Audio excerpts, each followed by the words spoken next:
Very good morning and welcome to Rajya Sabha TV's special election coverage. The third and largest phase of the Lok Sabha election 2019 has begun this morning.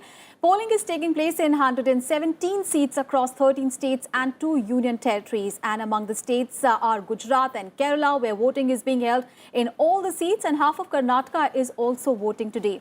All the election-related news with the details from our reporters who are on the field and analysis by the experts joining us in the studio coming up in the next 2 hours.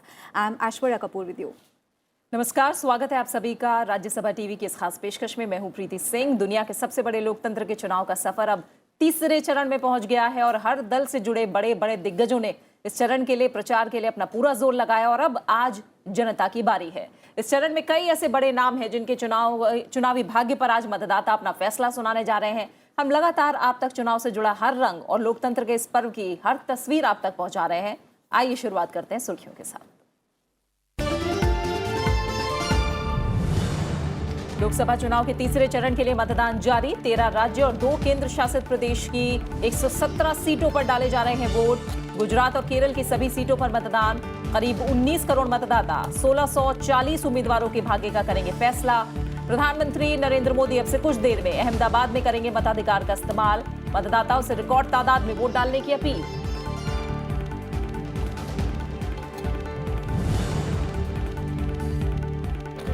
तीसरे चरण में गांधीनगर से अमित शाह और वायनाड से राहुल गांधी की किस्मत का होगा फैसला। केंद्रीय मंत्री अनंत गीते, श्रीपद यसो नाइक, जसवंत सिंह, समन भाई भाभोर, अनंत कुमार हेगड़े के अल्फोंस और संतोष गंगवार भी मैदान में। दांव पर मल्लिकार्जुन खड़गे, मुलायम सिंह यादव, शरद यादव, सुप्रिया सुले, जयप्रदा और अभिजीत मुखर्जी समेत कई दिग्गजों की किस्मत।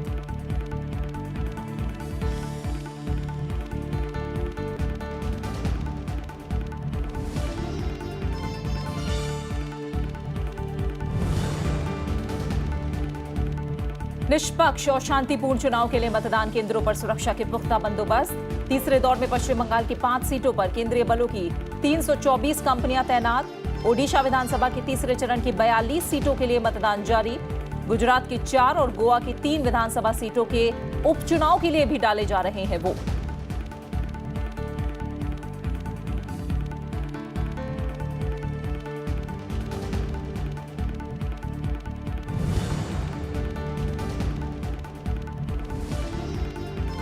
श्रीलंका में हुए भीषण धमाकों के बाद आपातकाल लागू। सरकार ने आतंकी हमले के लिए स्थानीय जिहादी गुट नेशनल तौहीद जमात को ठहराया जिम्मेदार।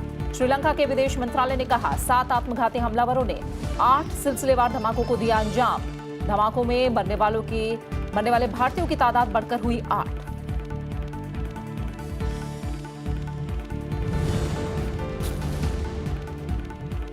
और एशियाई एथलेटिक्स चैंपियनशिप में भारत का शानदार प्रदर्शन। गोमती मारिमुथु ने महिलाओं के 800 मीटर दौड़ और तेजिंदर पाल सिंह तूर ने गोला फेंक में जीता स्वर्ण पदक। भारतीय एथलीटों ने सोमवार को 2 स्वर्ण के अलावा 1 रजत और 2 कांसे समेत जीते कुल 5 पदक।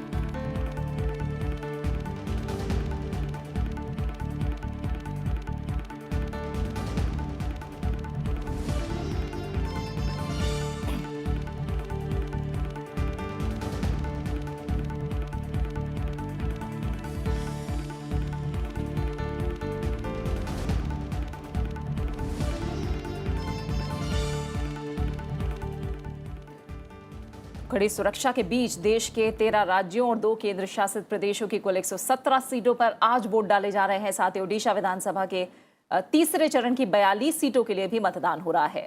तीसरे चरण के लिए मतदान सुबह 7 बजे से शुरू हो चुका है और ज्यादातर निर्वाचन क्षेत्रों में मतदान शाम 6 बजे तक चलेगा। सुबह से ही मतदान केंद्रों पर लोगों की भीड़ नजर आ रही है।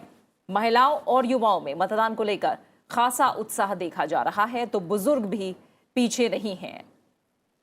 पहली बार वोट डालने वाले युवा मतदाताओं में मतदान को लेकर उत्सुकता देखी जा रही है। शांतिपूर्ण और निष्पक्ष चुनाव के लिए चुनाव आयोग ने व्यापक इंतजाम किए हैं। संवेदनशील इलाकों में ड्रोन के जरिए भी नजर रखी जा रही है।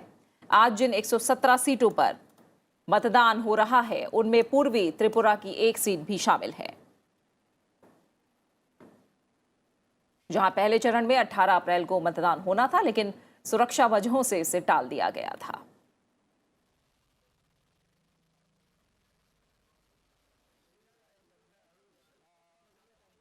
लोकसभा चुनाव के तीसरे चरण की 117 सीटों के लिए कड़ी सुरक्षा के बीच वोट डाले जा रहे हैं। गुजरात और केरल की सभी सीटों पर मतदान हो रहा है। करीब 19 करोड़ मतदाता 1640 उम्मीदवारों के भाग्य का फैसला करेंगे और मतदान के सुचारू संचालन के लिए 2,10,000 से ज्यादा मतदान केंद्र बनाए गए हैं। तीसरे चरण में गुजरात की सभी 26 सीटें, वहीं केरल की सभी 20, महाराष्ट्र और कर्नाटक की 14 सीटें, उत्तर प्रदेश की 10, छत्तीसगढ़ की 7, ओडिशा की 6 सीटें इस चरण में शामिल हैं। इसके अलावा पश्चिम बंगाल और बिहार की 5 सीटों पर आज वोटिंग हो रही है। साथ ही असम की 4, गोवा की 2, जबकि जम्मू कश्मीर, दादर नागर हवेली और दमन दीव की एक सीट पर भी मतदान हो रहा है।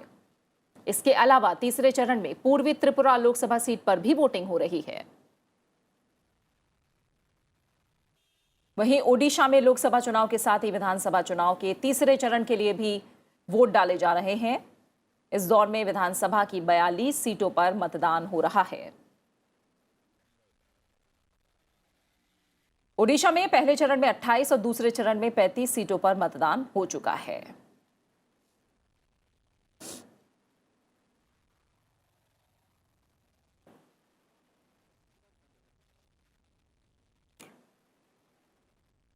And our reporters are keeping a very close eye on the elections that began at 7 in the morning. Ravindra Singh Shoran is joining us from Ahmedabad. We also have with us Rajat Kane, our reporter, joining us from Kochi. And Navikram Singh is also with us. We also have with us Akhilesh Suman from Bihar. All the reactions really will be getting from all our reporters. Let's first go across to Ravindra Singh Shoran, who is joining us live from Ahmedabad.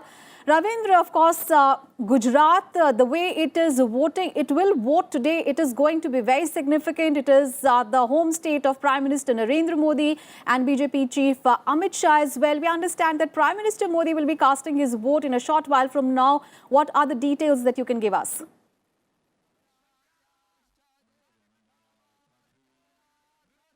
Yes, good morning, Aishwarya. Prime Minister Narendra Modi is going to cast his vote in Ranip area of the Gandhinagar constituency from a short while from now.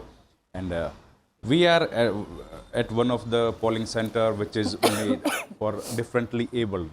In this time, 182 polling booths has been, the Election Commission have made arrangement in 182 polling booths which are completely managed by the differently abled. This is one of the polling booths you can see. Let me show you a glance of this. Red carpet has been rolled for the voters who are coming here to make them feel special, that the democracy cannot be vibrant without the participation, in fact the maximum participation of the voters. This is a Divyang Matdan Kendra. You can see all the polling officials, the officials and the employees here who have been on the duty are differently abled. Wheelchair is also there. Special a slope has also been made in the last night, so that no person who is coming here to vote have to feel any kind of problem. People here, the voters who have been coming here since morning to cast the right of their franchisee. Also, the Election Commission has made 902 special booths. They are Sakhi booths which are completely managed, guarded and protected by the female employees and the police personnel. Also, the Indian Meteorological Department has warned that this time also, like the last time in 2014, the mercury may rise more than 42 to 44 degree temperature. So the Election Commission has also made elaborate arrangement to tackle the heat as well. Special water coolers has also been installed here. बिल्कुल बिल्कुल नवीद, यानी छोटी छोटी सहूलियतों का, सुविधाओं का चुनाव आयोग की तरफ से पूरा ख्याल रखा गया है ताकि ज्यादा से ज्यादा संख्या में लोग आज निकले और अपने मताधिकार का इस्तेमाल करें। रवीद, फिलहाल हम रजत केन का भी रुख करेंगे जो कि केरल में मौजूद हैं और आज पूरा केरल एक साथ मतदान के लिए बाहर निकल रहा है। रजत, केरल की बात करें तो जैसा हम बात करते आए हैं, साक्षरता में तो ऊपर है ही, वोटिंग करने में भी प्रतिशत पीछे नहीं रहता केरल में। फिलहाल आज किस तरह का उत्साह दिख रहा है वहां? शुक्रिया प्रीति, शुक्रिया ऐश्वर्या। बिल्कुल सही कहा आपने कि साक्षरता के मामले में केरल जो है उत्तीर्ण रहा है और वोटिंग भी जो है यहाँ बहुत अच्छी रही है।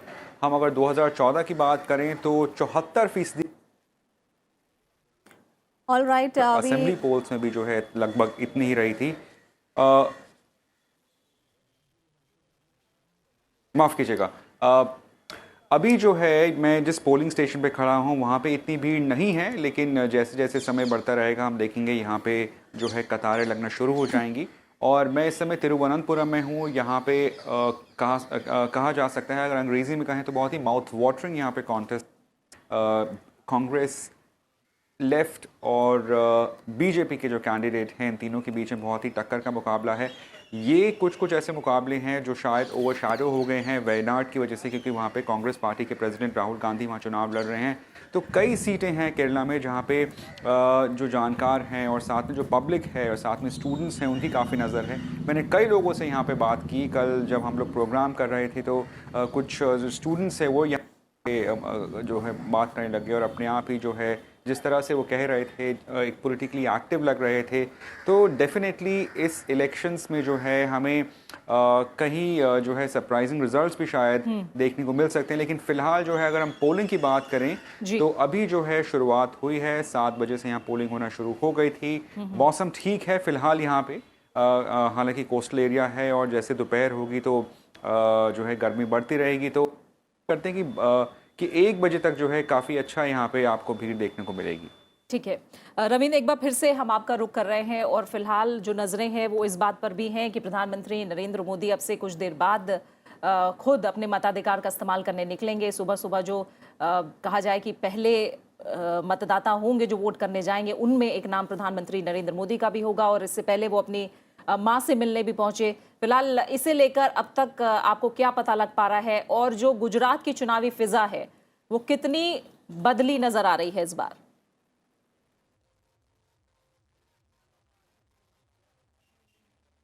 देखिए प्रीति, प्रधानमंत्री नरेंद्र मोदी जब भी वोट डालने के लिए आते हैं पहले अपनी माताजी के पास जाते हैं और इस बार भी कल शाम को वो आ गए थे और सवेरे अपनी माताजी के पास गए हैं। उसके बाद वो वोट डालेंगे और उसके बाद वहाँ पर जो है जो भी लोग खड़े होंगे उनसे मुखातिब होंगे, उनसे मिलेंगे।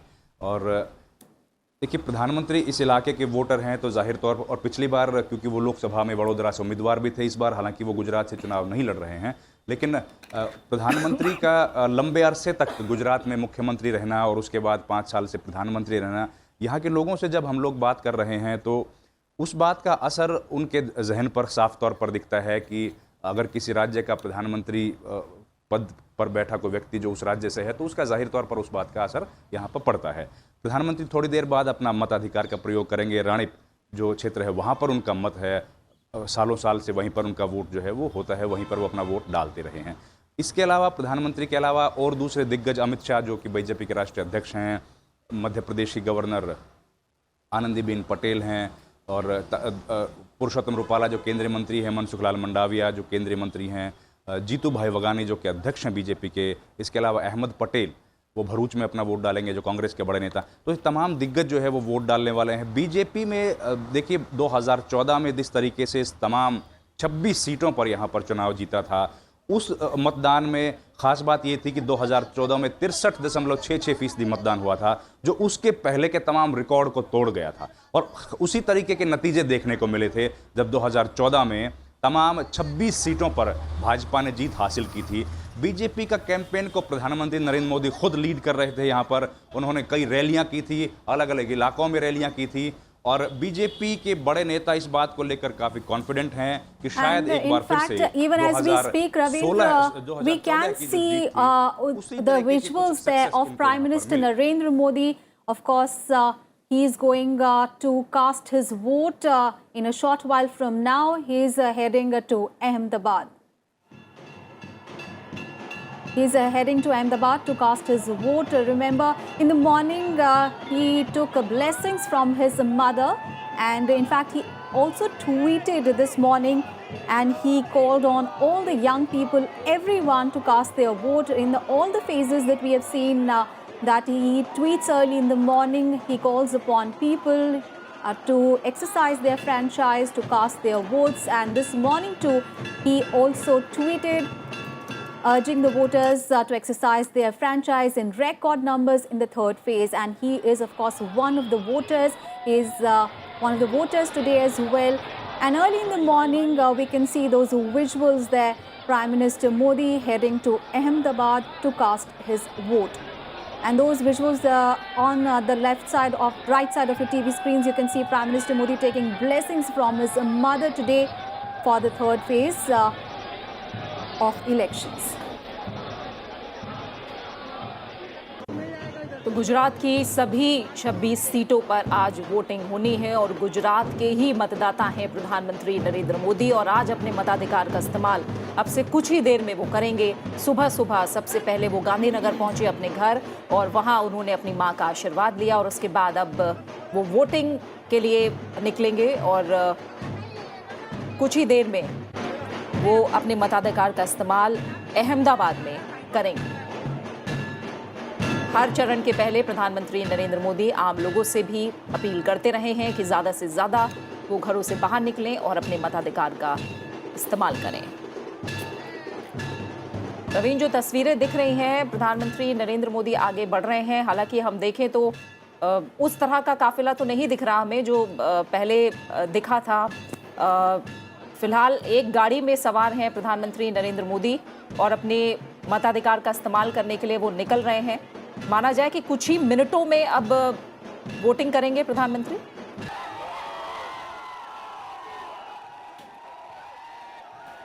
जी बिल्कुल, देखिए क्योंकि मॉडल कोड ऑफ कॉन्डक्ट है और वो एक अपना मत का अधिकार का प्रयोग करने के लिए जा रहे हैं, तो जाहिर है उस तरीके का काफिला नहीं हो सकता है। और जो चुनाव आयोग की जिस तरह के निर्देश हैं, तो उन सब का ध्यान में रखते हुए प्रधानमंत्री लगातार जो है वो कानून का पालन करने वाले हैं और किसी तरीके से भी कानून का जो है ओबे करना ना हो, डिसओबे ना हो, उसका पूरा ध्यान रखते हुए वो उस प्रोटोकॉल को मेंटेन करके चल रहे हैं। और प्रधानमंत्री वोट किसी भी वक्त डालने वाले हैं क्योंकि उसी तरफ जा रहे हैं धीरे धीरे। और लगातार हमारे जो कैमरा हैं वो लगातार उनकी हर तस्वीर को कैप्चर करने की कोशिश कर रहे हैं। देखिए, बड़ा भावुक क्षण होता है जब प्रधानमंत्री अपनी माताजी से मिलते हैं और उनसे आशीर्वाद लेकर, उन्होंने मीडिया से भी बात की है और जिस तरीके से बताते रहे हैं कि देखिए माता जी का आशीर्वाद जो है वो तमाम चीज़ों से बहुत बड़ा होता है। और उसके बाद जिस तरीके से लगातार प्रधानमंत्री को मिलता रहा है, वो 2014 से प्रधानमंत्री हैं और उसके बाद के लगातार विधानसभा के अलग अलग राज्यों में भी चुनाव जो हुए हैं वो बीजेपी ने उनके नेतृत्व में जीते हैं। प्रधानमंत्री यहाँ पर भी सबसे बड़ा मुद्दा है, सबसे बड़ा चेहरा है गुजरात में, चाहे वो विधानसभा के चुनाव रहे हों या फिर लोकसभा के चुनाव रहे हों। बीजेपी लगातार प्रधानमंत्री की छवि को, उनके व्यक्तित्व को और उनके जो कार्यकाल में हुए डेवलपमेंट विकास के काम हैं, या फिर चाहे वो बालाकोट की एयर स्ट्राइक हो, सर्जिकल स्ट्राइक्स हों, और इन अंतर्राष्ट्रीय पटल पर जो फलक पर हिंदुस्तान की एक अलग छवि उभर कर आई है, उन तमाम चीज़ों को बीजेपी लगातार आगे बढ़ाती रही है। और उसी का ये नतीजा इस बार भी बीजेपी कोशिश कर रही है कि वही जनता के सामने वही पेश किया जाए। 2014 में बीजेपी जिस तरीके से तमाम 26 सीटों पर यहाँ पर जीती थी, उसी जीत को एक बार फिर से दोहराने की कोशिश बीजेपी यहाँ पर कर रही है। So those visuals, live visuals that we are getting from Ahmedabad, where Prime Minister Narendra Modi is seen. He held a victory sign. He's going to cast his vote in just about a few moments from now. We have with us in the studio two experts joining us. We have with us Mr. Sanjay Singh, editor First Post, and Aditi Farnas, political editor with the Business Standard, is also joining us in the studio. Sanjay, if I can come to you first, those are very interesting visuals coming there. Prime Minister Modi going to cast his vote in a short while from now. But speaking about Gujarat in general, of course, the 2014 Lok Sabha election was actually a watershed moment for BJP. The way it swept all the 26 seats of the state, and even at that time even Congress stalwarts had to bite the dust. But Congress this time hoping that it is giving a tough fight to the BJP.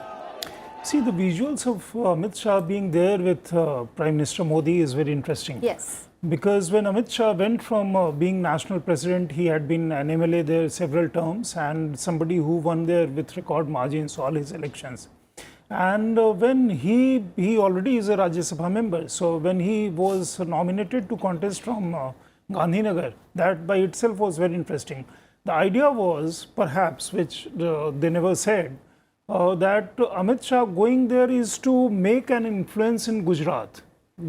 As you said, 26, all of 26 out of 26 seats from Gujarat, BJP winning. Yes. And with Prime Minister Modi moving to Banaras and Amit Shah being a Rajya Sabha member, so there was a need for somebody from the top, from among the two, to be there so that their connect with Gujarat is in popular mind is kept intact, and people actually feel for that. And Prime Minister Modi going there to vote, and when he comes out, those visuals should be even more interesting, because by then people would know that Modi is there when he comes out. On past occasions, I have seen that turns out into some kind of an impromptu road show, because people actually gather, and when he goes back, he waves at them, and people actually like to greet Modi because this is his home turf. He has been here, he's a Gujarat man. So this thing is very interesting, and him coming out and vote sets kind of today's debate tone as in studios and outside for the third phase of polling. Absolutely. Aditi, बात करें गुजरात की ही, तो पिछली बार जो हमने देखा था 72% मतदान, उसके बाद जब विधानसभा की वोटिंग हुई करीब करीब 3% वोटिंग कम हुई थी। इस बार गुजरात की जो लड़ाई है वो आप किस तरह से देख रही हैं, किसकी कितनी साख लगी है यहाँ? और जैसा संजय भी कह रहे हैं, अमित शाह और प्रधानमंत्री नरेंद्र मोदी, उनका गृह राज्य, इसलिए जिम्मेदारी और भी बढ़ जाती है, और कांग्रेस की लड़ाई, आपकी नज़रों में गुजरात कैसा नज़र आ रहा है इस बार? देखिए, पहली बात तो ये है कि जब आडवाणी जी को से कहा गया कि वो गांधीनगर नहीं लड़ेंगे, तो मेरे ख्याल से उनका मान सम्मान रखने के लिए एक ऐसे आदमी को वहाँ से लड़ाना था जो कि लगभग समकक्ष तो नहीं कह सकते, लेकिन लगभग उसी स्टेटस का हो। और मेरे ख्याल से उसके अलावा, अमित शाह के अलावा और कोई नाम इस सीट के लिए सही नहीं होता। ये बात बहुत दिनों से चल रही थी कि आडवाणी जी नहीं लड़ेंगे और अमित शाह ही लड़ेंगे गांधीनगर से। और जैसा संजय ने कहा, सरखेज जो कि उनका विधानसभा क्षेत्र है, वहाँ पर वो एक पिछले विधानसभा के चुनाव में जब वो लड़े थे पिछली बार राज्यसभा एमपी होने से पहले, तो उनकी विक्ट्री मार्जिन मेरे ख्याल से कुछ लाख थी, जो कि एक असेंबली विधानसभा के चुनाव के लिए अप्रत्याशित है। उसके अलावा जब वो मिनिस्टर थे गुजरात विधानसभा में, गुजरात की सरकार में, तब उनकी मार्जिन सरखेज से ही प्रधानमंत्री नरेंद्र मोदी की मार्जिन से ज़्यादा थी। तो अब ये बातें, मतलब जाहिर है कि अमित शाह कहीं से भी लड़ सकते थे गुजरात से, लेकिन उन्होंने गांधीनगर को चुना क्योंकि इतने बड़े दिग्गज को हटा के फिर किसी भी अदना से आदमी को आप वहाँ से नहीं लड़ा सकते थे। पहली बात ये है। दूसरी बात, ठीक है, ये सब लोग सड़क पे आ रहे हैं और बहुत उत्साह है वगैरह वगैरह, लेकिन कुल मिला के ऐसा लग रहा है कि भाजपा की सीटें उतनी नहीं आएंगी, उस संख्या में नहीं आएंगी जितनी पिछली बार आई थी। All right, even as we speak, we can see those visuals, live visuals coming in from Ahmedabad. The Prime Minister Modi exercising his franchise. He is casting his vote at a polling booth set up at Nishan Vidyalaya in Ranip area of Ahmedabad. It is a part of the Gandhinagar parliamentary constituency, of course, from where BJP Chief Amit Shah is the party candidate. Remember, in 2014 also, as the BJP's prime ministerial candidate, PM Modi had cast his vote at the same location. And of course, at that time, of course, there was a huge fanfare as well. And at that time, former BJP leader L.K. Advani was the BJP candidate from this constituency. So those visuals, PM Modi coming out after exercising his franchise. वो लगातार लोगों से मिलते और बात करते जा रहे हैं। ये मोदी का काफ़ी अपना एक स्टाइल है, और गुजरात में गुजराती लोग, भाषा गुजराती, तो एक जो फीलिंग होती है, एक मैसेजिंग होती है, वो साथ साथ वो चलता रहता है। जैसा आप कह रहे हैं, थोड़ी देर पहले उन्होंने एक बच्चे को भी खिलाया, एक बच्चे लोगों से लोगों का कनेक्ट। और देखिए, ये जो विजुअल्स है ना, जैसे पिछली बार मोदी ने जो अपना नामांकन किया था वाराणसी से, जिस दिन कहीं और वो पोलिंग हो रही थी, तो कई बार लोग कहते हैं कि वो दूसरे जगह की पोलिंग को इन्फ्लुएंस करता है। अब सोनिया गांधी ने मोदी का वो स्टाइल फॉलो किया रायबरेली में उस दिन नामांकन करके, जिस दिन पिछली बार कहीं वो पोलिंग हो रही थी, लेकिन कौन कितना उसका पर्सोना और किस तरह का रीच कितना इन्फ्लुएंस करता है वो एक अलग विषय होता है। लेकिन हाँ, मोदी को मतदान करना है, वो अपना मतदान करेंगे ही, अपने मताधिकार का प्रयोग करेंगे ही। तो ये विजुअल्स वो सारे दिन वो इंटरेस्टिंग रहने वाले हैं। आप देखिए जैसे जैसे वो बाहर निकलेंगे लोगों की तादाद बढ़ती जाएगी। Absolutely, those visuals we can see. घुसते समय Yeah. देखिए कितनी शांति थी, जब तक निकले तब तक वो लोगों का तादाद वो बढ़ गई है। And of course, apart from Prime Minister Modi, today Amit Shah will also cast his vote. Of course, he's on the ballot paper as well, but today he will also cast his vote in Naranpura area in Ahmedabad. Also, Finance Minister Arun Jaitley will cast his booth in western part of Ahmedabad. But those visuals we can see PM Modi coming out after exercising his franchise, and one can hear those slogans of Modi, Modi all over after he cast his vote. Sanjay, That's as the you were area saying, where Amit Shah lives, and he has been living there for long. So obviously he's going to vote there. He is of course a candidate also, and LK Advani also is a voter from Gandhinagar. yes, And so was his wife. She is no more. And Arun Jaitley, of course, is another one, another leader who is a voter in Gujarat. yes. So Modi coming there, वो लोगों का काफिला and captivating visuals for today. So of course that may, because BJP would like to hope that they repeat 2014 performance in Gujarat, 26 out of 26. But Sanjay, as Aditi was also saying that if the BJP is not able to win is not able to sweep this election in Gujarat, do you think there will be some sort of embarrassment? It is sort of a prestige battle, but the stakes, the bar has been set so high. In one election you win all the seats, even Congress stalwarts have to bite the dust. So the bar is so high that if you go even a point little from here, will it be a sort of embarrassment? I think it would be slightly early to make that kind of prediction. BJP is very strong in Gujarat. More so, these are parliamentary elections to make Modi as Prime Minister. Even when last assembly election was being held in Gujarat, and the contest was said to be close, and even then somebody who were then disenchanted a bit, they were saying that in come parliamentary elections will vote for Modi because Modi has to be there. That was their belief. And in terms of a seat win or loss is no embarrassment for a political party because that's part of the game. About Gujarat, they are very confident that they should repeat score of 2014. But Aditi, talking about the Patel agitation, because in 2014 this issue was not there. In this particular election, of course, after the Patel agitation, do you think that will have some sort of influence, or will it, split the Patidar votes probably? It's not just that. I don't know if Patidar votes are going to be split between BJP and non-BJP. But it's farmers' agitations, particularly in the area of Kutch. It's the people's small traders' irritation and disenchantment with the imperfect rollout of the goods and services tax. Gujaratis are business people, and frankly, the impact of GST has not been so good. I've noticed in other parts of India that GST mismatch is something that all traders absolutely dread, because that means that the officer to whom you have to present yourself to, you may have to pay or you may have to explain, and that's something that all of them are really worried about. So goods and services tax is a very significant, has a very significant impact on the mind of the voter.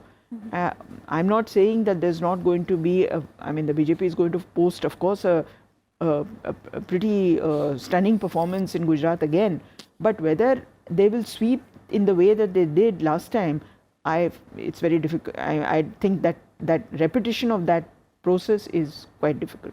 See, I beg to differ slightly because post GST implementation, elections had taken place in Gujarat. And if you look at the pattern, BJP Surat, which was hyped in media as if Surat was going to be voting completely against BJP, BJP swept polls in Surat. Yes. Almost 100% score in Surat. And that was the area where Rahul Gandhi and media was going so gaga about as to what is going to happen. And then post that Patidar, in hub of Patidar Forte, BJP won those elections. The losses came from different areas. Yes. And I think on प्रधानमंत्री a day Narendra like Modi this, Sanjay शायद कुछ कह रहे हैं, आइए सुनते हैं।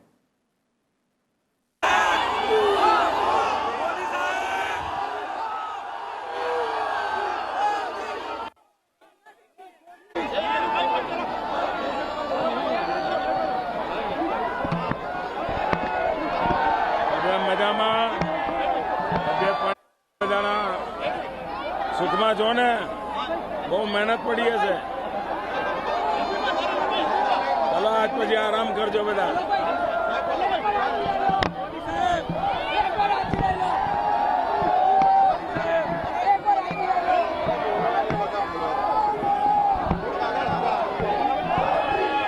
आज पूरे देश में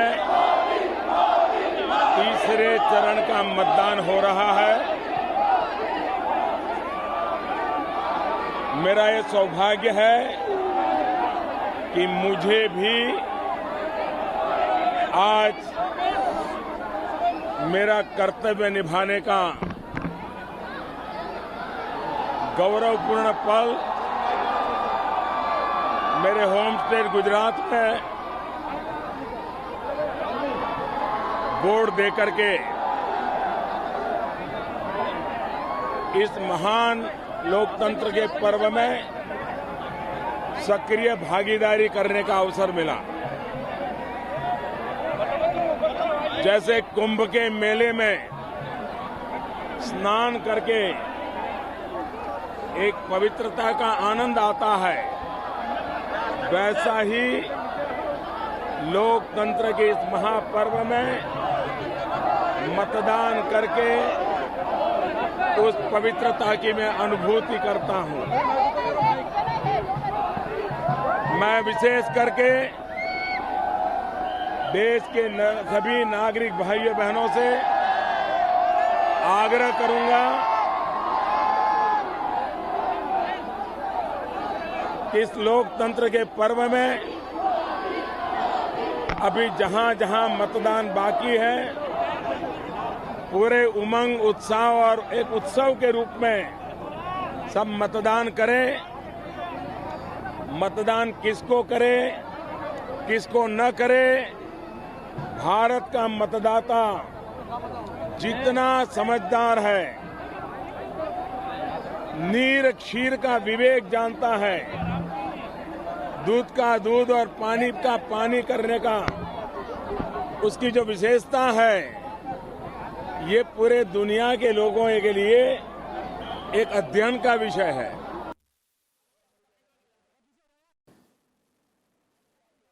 सदी में पैदा हुए और पहली बार लोकसभा के लिए मतदान करने जा रहे हैं, वैसे सभी युवा मतदाता बेटे और बेटियों को इस लोकतंत्र के पर्व में देश की निर्णायक सरकार बनाने में उनकी सक्रिय भागीदारी का मैं स्वागत करता हूं। मैं उनको बहुत बहुत शुभकामनाएं देता हूं। पहली बार जो वोट दे रहे हैं उनके लिए ये पूरी सदी उनकी सदी है। उनको अपनी इस सदी को उज्जवल बनाने के लिए मतदान करना है और इसलिए नए मतदाताओं को मैं विशेष आग्रह करूंगा कि वे 100% मतदान का संकल्प करें और मतदान करें।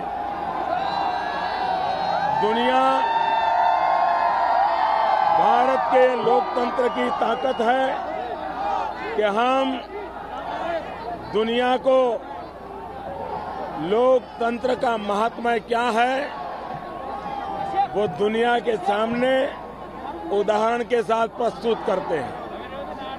एक तरफ आतंकवाद का शस्त्र आईईडी होता है, आतंकवाद का शस्त्र आईईडी होता है और लोकतंत्र का शस्त्र, लोकतंत्र का शक्ति, लोकतंत्र का शस्त्र वोटर आईडी होता है। मुझे विश्वास है कि वोटर आईडी की ताकत आईईडी से भी अनेक अनेक गुना ज्यादा है। हम इस वोटर आईडी कार्ड का महत्व समझें, अधिकतम वोट करें। पहले दूसरे चरण में देश ने जो भारी मतदान किया है उसके लिए भी सभी लोकतंत्र प्रेमियों का मैं हृदय से बहुत बहुत अभिनंदन करता हूं। आप सभी पत्रकार बंधु भी पिछले 1 महीने से लगातार मेहनत कर रहे हैं, ये धूप में दौड़ रहे हैं, थोड़ा आराम कीजिए कुछ पल, क्योंकि 23 मई तक अब आपको विश्रांति का समय मिले। बहुत आराम से तबीयत संभालिए, वैकेशन बच्चों के साथ बिताइए। सभी पत्रकारों को भी मेरी उत्तम स्वास्थ्य के लिए, इस गर्मी में इतनी मेहनत करने के बाद भी आपने देश को जगाने में जो काम किया है, मैं आपका भी अभिनंदन करता हूं, आपका आभार व्यक्त करता हूं। बहुत बहुत धन्यवाद।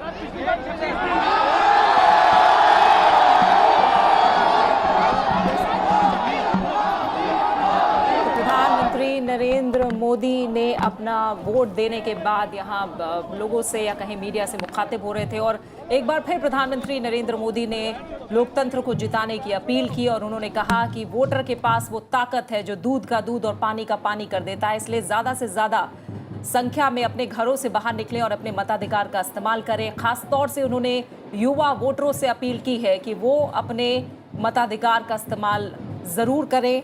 और बड़ी बात जो उन्होंने कही कि आतंकवाद का शस्त्र आईईडी होता है तो लोकतंत्र का शस्त्र वोटर आईडी होता है, इसलिए अपना वोटर आईडी लेकर निकलें और बड़ी संख्या में निकलकर मताधिकार का इस्तेमाल करें। प्रधानमंत्री नरेंद्र मोदी ने कुछ ही पलों पहले अपना वोट डाला और संजय, जैसे आप कह रहे थे कि जब वो वोट करके बाहर निकलेंगे तब ये जो संख्या है लोगों की वो और ज़्यादा बढ़ेगी और वही हो रहा है। धीरे धीरे लोगों की संख्या भी बढ़ गई और जिस तरह से एक बार फिर तमाम बड़े नेता, खुद प्रधानमंत्री लोकतंत्र की जीत की अपील करते हैं, आप किसी को भी वोट दीजिए लेकिन लोकतंत्र ज़रूर जीतना चाहिए, ये मैसेज कितना इम्पोर्टेंट है? नहीं, वो मैसेज काफ़ी इम्पोर्टेंट है क्योंकि मतदान प्रतिशत जो है एक इशू रहा है हमेशा से। और देखिए इस समय वो एक खुली जीप में जा रहे हैं। नॉर्मली मतलब पीएम के लिए इतना सारा सिक्योरिटी का इशू होता है और ये स्वाभाविक तौर पे जब वो निकलते हैं, जैसे वो निकल करके भी काफ़ी एक डिस्टेंस वो पैदल चले, क्योंकि वो चलने में, लोगों से मिलने में एक मौका भी होता है, उस मौके का वो एक फ़ायदा उठाते हैं और लोगों से मिलते हुए, बात करते हुए जाने का एक मतलब होता है कि मैं आपके साथ हूँ, आपके बीच का हूँ और भले ही प्रधानमंत्री हो गया हूँ लेकिन मैं हूँ आपके बीच का, आपके सुख दुख में आपके साथ हूँ। तो वहाँ से निकल करके जब ये आए हैं तब तक उनके पार्टी के वर्कर्स भी होंगे, वो बाकी समर्थक होंगे, वोटर होंगे और वो ऐसे इलाके में है जहाँ रिहायशी इलाका भी है, तो बहुत सारे लोग वो निकल करके आ गए और ऐसा होता है। इसीलिए मैं कह रहा हूँ कि आज के दिन का कैप्टिवेटिंग विजुअल जो होगा मॉर्निंग आवर्स में ये होगा। अब देखिए ये मताधिकार का प्रयोग करके ये जाएंगे वेस्ट बंगाल, वहाँ 3 रैली आज इनकी है, तो एक के बाद एक वो 3 रैली वहाँ एड्रेस करेंगे। तो आज के सबसे इम्पोर्टेंट जो वोट की प्रक्रिया का जो विजुअल्स के मुताबिक अगर लें तो वो मोदी का ये मतदान है और अभी भी वो खुली जीप में है। And Aditi, that is his personal style. That is PM Modi's style. The way he reaches out to the people, irrespective of the fact where he is, whether he is addressing a rally, where he is going out and voting, wherever he goes, he has this personal touch that he gives to anything that he does. And that also adds up to his charisma, isn't it? Yes, absolutely. And he takes special care to speak to people in the language that they want to hear, to establish sort of a kinship or relationship with them. In Odisha, for instance, his Odia was maybe accented, but nevertheless, I saw in Kandhamal and other places where he spoke, people were completely captivated by his oratory. So the oratory, frankly, today there is no one on the horizon who can match the Prime Minister in terms of outreach, in terms of charisma, and in terms of oratory. There is no one. Absolutely. And Sanjay, like Aditi is talking about PM Modi's giving personal touch to everything. And he has this unique way of doing everything. For example, the way he interacted with the students, the way he conducted Mann Ki Baat. And, recently, in fact, Shah Rukh Khan also released a video where he, called on voters to come out and vote. And PM Modi reacting to it, saying it was a fantastic effort. So, there are some unique things He was that very he quick does. to respond, yeah, precisely. And that's make you leader of masses. The way he reacted to Shah Rukh Khan's tweet immediately after that, and saying that where Shah Rukh Khan had said ki bit late on this count, and Shah Rukh Khan appealed that people should not be late while voting. And Modi promptly reacting to that and complimenting him for that particular tweet, particular appeal. And Shah Rukh Khan has a huge fan following. I think even a section of people actually follow, and youngsters in particular go out and vote, because after all, elections, democracy is about people's participation. And Modi knows that, and he also has a feeling that greater number of polling boosts BJP chances. That is the implicit meaning. Howsoever, he does not say that. He would not say that as and when he has come to cast his vote. Of course, he began in Gujarati, Yes. and then switched over to Hindi, so that the message goes to the rest of the nation. True. Sanjay, फिलहाल हम एक बार फिर से गुजरात रुक करेंगे। अहमदाबाद में हमारे संवाददाता रवीन सिंह शुरान जुड़े हैं। रवीन, आप कह रहे थे कि हमारा कैमरा जो है वो बारीक नज़र रख रहा है। प्रधानमंत्री नरेंद्र मोदी अब वोट करके बाहर आ चुके हैं और उन्होंने अपना मैसेज भी दिया है कि ज़्यादा से ज़्यादा संख्या में लोग निकलें और मताधिकार का इस्तेमाल करें। फिलहाल इसके बाद आप फिलहाल अभी किस तरह का माहौल वहाँ पर देख रहे हैं?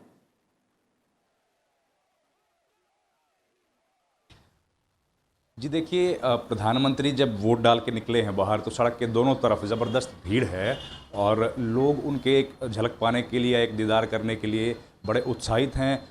ये इलाका क्योंकि रिहायशी इलाका है, तो हम दोनों सड़क के दोनों तरफ बड़े बड़े यहाँ पर रिहायशी बिल्डिंग्स हैं, ऊंची ऊंची इमारतें हैं, और वहाँ पर प्रधानमंत्री का जो वोट है उसके बाद डालने के बाद, क्योंकि ये पिछली बार भी हुआ था, 2017 में भी ऐसा हुआ था, 2014 में भी हुआ था, जब प्रधानमंत्री वोट डालकर निकलते हैं बाहर, तो लोग उनके एक झलक पाने के लिए, एक दीदार करने के लिए सड़क के दोनों तरफ जमा हो जाते हैं।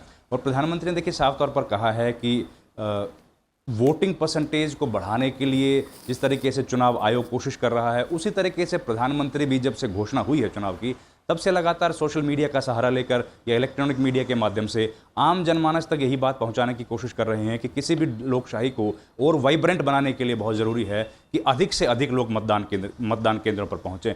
और साथ ही साथ देखिए, प्रधानमंत्री ने उन पत्रकारों के हवाले से भी कहा कि जिस तरीके से कड़ी मेहनत जो पत्रकार, जो चौथा स्तंभ लोकशाही का माना जाता है, वो लोग कर रहे हैं, तो उसको भी प्रधानमंत्री ने एक्नॉलेज किया है। साथ ही साथ पीएम ने साफ कहा कि देखिए आईईडी, जो कि आतंकवाद या नक्सल लोग जो है जिसका उपयोग करते हैं हिंसा बढ़ाने के लिए, और आईडी के माध्यम से जो वोटर आईडी है, यानी कि मत प्रतिशत बढ़ा देने से हम लोग हर तरह की हिंसा जो समाज में फैली है और जिस तरीके के जो आतंक है उसको हम लोग कंट्रोल कर सकते हैं। तो ज़रूरी है कि अधिक से अधिक मतदाता जो है वो बाहर आएँ। और शायद पीएम की इसी अपील का लाभ भी है कि जो यहाँ पर निजी संस्थाएँ हैं, कॉरपोरेट ऑफिसेज हैं, जो प्रोफेशनल ऑर्गेनाइजेशंस हैं, उन लोगों ने भी अपने एम्प्लॉयज़ को एक विशेष तौर पर ढील दी है। कई लोगों ने अपील जो लीव है वो आज की तारीख की लीव दी है, विद पे दे दी है, और जो फ्लेक्सिबल आवर्स दिए हैं, कुछ जो यहाँ पर रेस्टोरेंट्स हैं वो डिस्काउंट ऑफर कर रहे हैं। फिल्म जो सिनेमा थिएटर्स हैं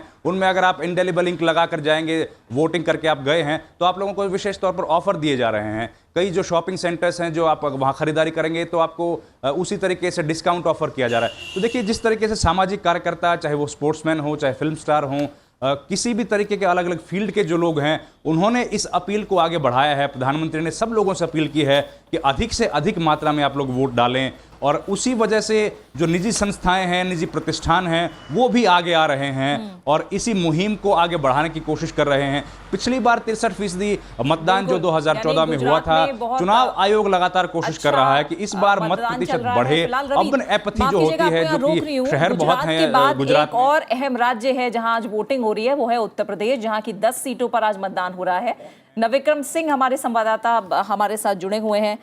नविक्रम, आज अगर 10 सीटों की बात करें तो सबसे ज्यादा नजर उस सीट पर है जहां फिलहाल आप मौजूद हैं, और हमने देखा कि मायावती और मुलायम सिंह यादव एक साथ करीब करीब 24 साल बाद एक मंच पर नजर आए। फिलहाल इसके बाद अब मुलायम सिंह यादव खुद चुनाव लड़ रहे हैं मैनपुरी से। वहां लोगों का उत्साह कैसा दिख रहा है फिलहाल आज के मतदान को लेकर?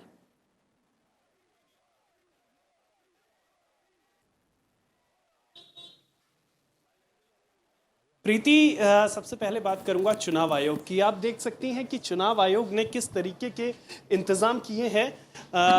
यहाँ पर रेड कारपेट बिछाया गया है मतदाताओं के लिए। इसके साथ ही यहाँ पर काफ़ी सजावट की गई है, और आप देख सकती हैं यहाँ एनसीसी के कैडेट्स मौजूद हैं लोगों को सहूलियत देने के लिए।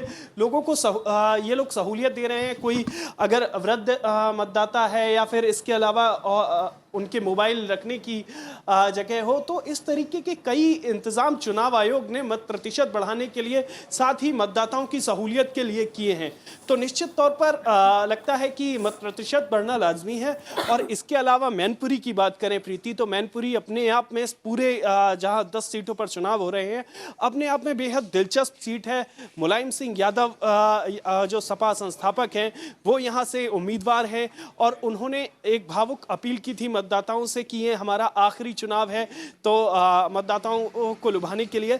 लेकिन ये देखना दिलचस्प होगा कि इस मत प्रतिशत कितना बढ़ता है इस सीट पर, साथ ही इस बार सियासी समीकरण क्या बनते हैं। प्रीति। Right. Now, Vikram, you stay with us.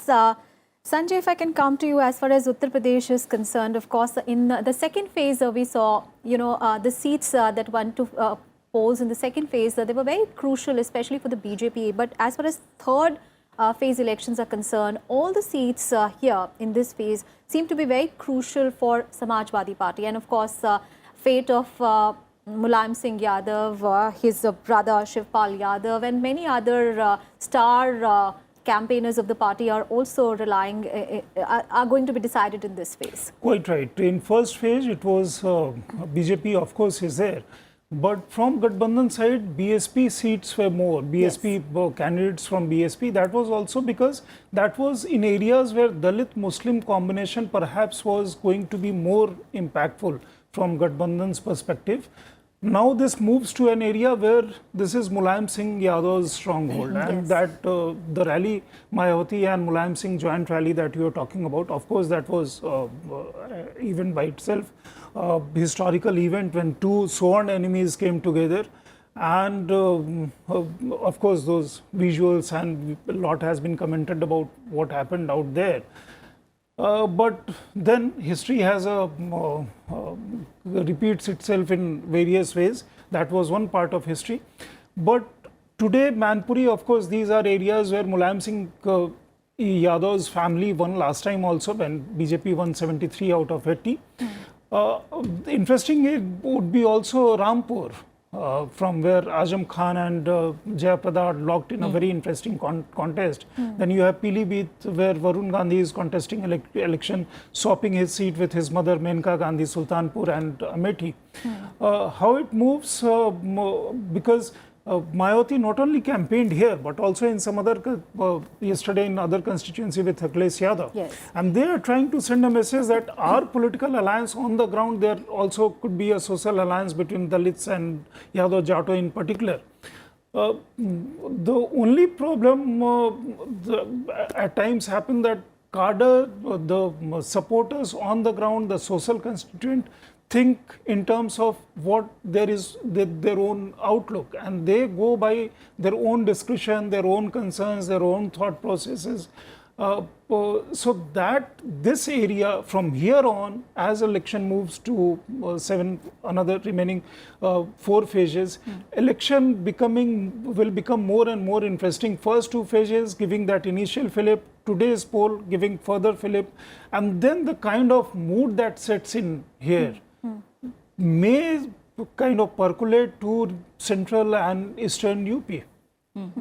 Aditi, जैसा आप संजय कह रहे हैं, अगर उत्तर प्रदेश को लेकर बात करें तो आपका नज़रिया क्या कह रहा है? क्योंकि हम देख रहे हैं सपा की साख है दांव पर, लेकिन रिश्तों में खींचतान भी साथ साथ है, और आजम और जयप्रदा की लड़ाई भी है। बीजेपी का किस तरह से स्टेक है? ओवरऑल जो अब 10 सीटें हैं उन पर आपका क्या नज़रिया है? देखिए, मैं काफ़ी विस्तार से उत्तर प्रदेश में घूम के आई हूँ। जहाँ तक हमने देखा, निश्चित रूप से थोड़ी सी तनातनी अभी है, लेकिन यादव और जाटव ज़्यादातर जगहों पर उनका जो मिडिल लेवल लीडरशिप है वो ज़्यादातर जगहों पर कोऑपरेट कर रहा है। अब देखना है कि जो अंतिम चरण में चुनाव होता है पूर्वी उत्तर प्रदेश में, बलिया, घोसी, गोरखपुर वगैरह, वहाँ ये मतभेद किस तरह से आके मुखर होता है, क्योंकि उन इलाकों में जाटव कम संख्या में हैं और अन्य जातियां, निषाद, जो अन्य ओबीसी जातियां हैं या दलित जातियां हैं, वो ज़्यादा हैं। तो वहाँ पर देखना है कि वहाँ किस तरह से ये विरोधाभास, नदी के 2 पार्ट हैं, उनको कैसे मिलाया जाता है, ये देखना पड़ेगा। लेकिन आज जहाँ चुनाव हो रहा है, मेरे ख्याल से वहाँ पर मुलायम सिंह की सीट तो मेरे ख्याल से लगभग पक्की ही है। उस इलाके में वैसे भी बहुत मुश्किल है, और भाजपा ने कई अपने प्रत्याशियों को बदला है, तो ये भी देखना है कि उन इलाकों में क्या होता है।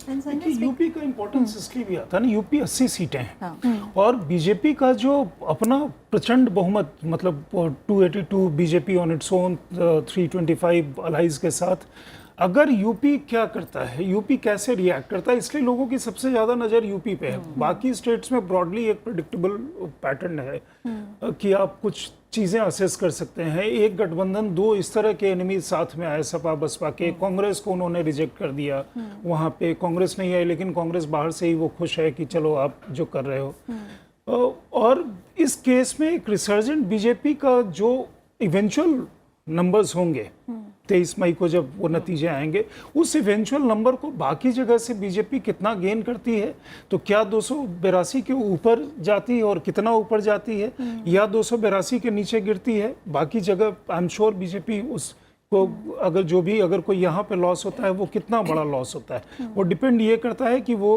रिटेन करते हैं या उससे ज़्यादा लूज करते हैं, कितना लूज करते हैं और बाहर कितना कंपनसेट होता है। तो यूपी मेरे ख्याल में नेशन वाइड एक बाकी हर कॉन्स्टिट्यूंसी का इंपॉर्टेंस है, उसको कोई डिनाई नहीं करता, बाकी सभी जगह का इंपॉर्टेंस है।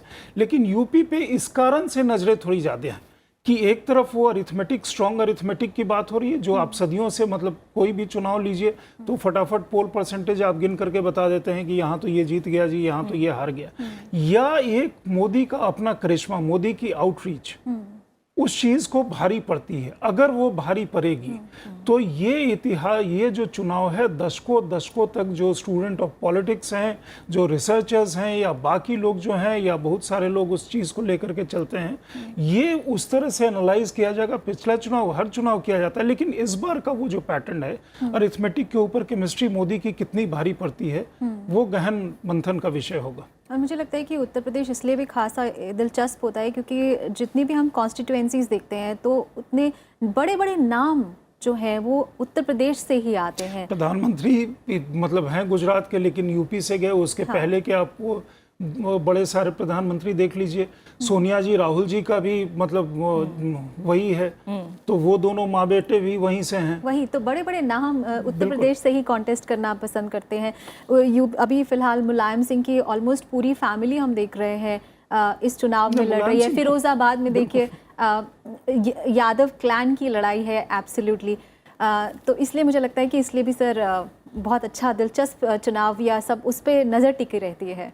बिल्कुल, इसीलिए कहा जाता है कि जो सत्ता का रास्ता है वो उत्तर प्रदेश से होकर ही जाता है। और आज उत्तर प्रदेश में 10 सीटें हैं जहां पर चुनाव हो रहा है, और जितनी नज़र आज गुजरात पर है उतनी ही नज़रें आज उत्तर प्रदेश में भी हैं। देखना होगा कि गठबंधन किस तरह से वहाँ क्या कोई कमाल दिखाता है, या जो भाजपा है वो किस तरह से अपनी सीटें बचाती है या बेहतर या उससे कम प्रदर्शन करती है। साथ ही कांग्रेस जो इस लड़ाई को अकेले लड़ रही है वो वहाँ किस तरह से प्रदर्शन रखती है। जो आज लोकतंत्र का पर्व है तीसरे चरण में पहुंच गया है। फिलहाल हम यहाँ अपने जो गेस्ट हैं संजय जी, उनको धन्यवाद देना चाहेंगे, लेकिन अदिति हमारे साथ बनी रहेंगी और जो खास पेशकश है हमारी आज तीसरे चरण की वोटिंग को लेकर वो भी लगातार जारी रहेगी। आप हमारे साथ बने रहिए। हम एक छोटे से ब्रेक के बाद वापस लौटेंगे। We'll be right back.